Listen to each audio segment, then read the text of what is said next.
C'est en 1960 qu'un pasteur, puis un prêtre et un rabbin inventent en France une écoute par téléphone non confessionnelle et apolitique, ainsi naît SOS Amitié.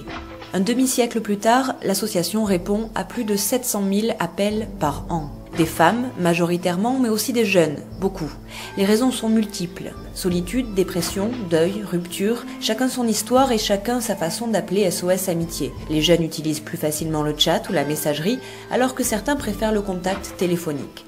Dans tous les cas, ils trouveront une oreille pour écouter leurs angoisses. Daniel Berchard, président du centre SOS Amitié de Montpellier. C'est une association qui a 50 ans d'existence pour la France et 40 ans d'existence pour Montpellier.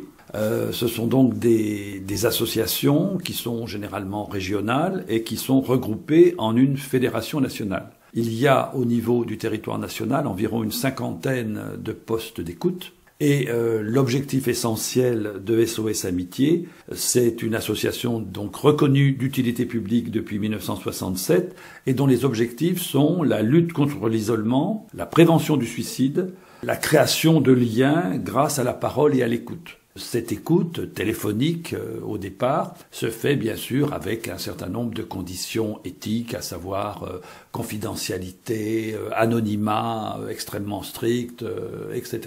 Pas de présence d'opinion politique ou religieuse quelle qu'elle soit. C'est apolitique et areligieux. Plus particulièrement sur Montpellier, comment s'organise cette association? Alors sur Montpellier, nous sommes une trentaine de bénévoles qui nous relayons au téléphone dans un poste d'écoute qui est bien sûr confidentiel et anonyme et nous nous relayons 24 heures sur 24 pour répondre aux appels qui viennent de toute la France puisque là aussi avec le système d'abonnement téléphonique illimité, avec le téléphone internet, les gens appellent absolument de tous les coins de France, de Paris, de Nantes.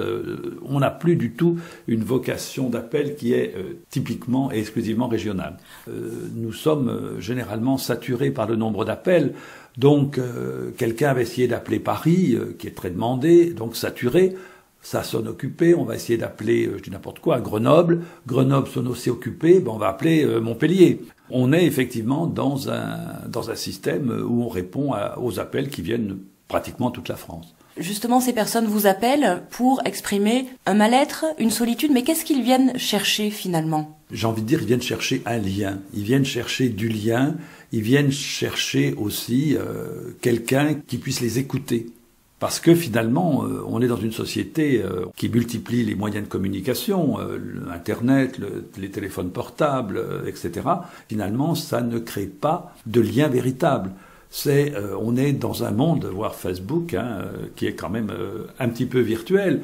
Et on a des fois des gens au téléphone qui nous disent « Ah, je suis content de pouvoir parler avec quelqu'un. Ça fait 1 mois et demi que je n'ai pas parlé avec quelqu'un, sauf la vendeuse du supermarché. » Donc il y a quand même des situations, je crois, de grande solitude. Et puis il y a des gens aussi qui vivent pour des raisons différentes, maladie, rupture, deuil, etc.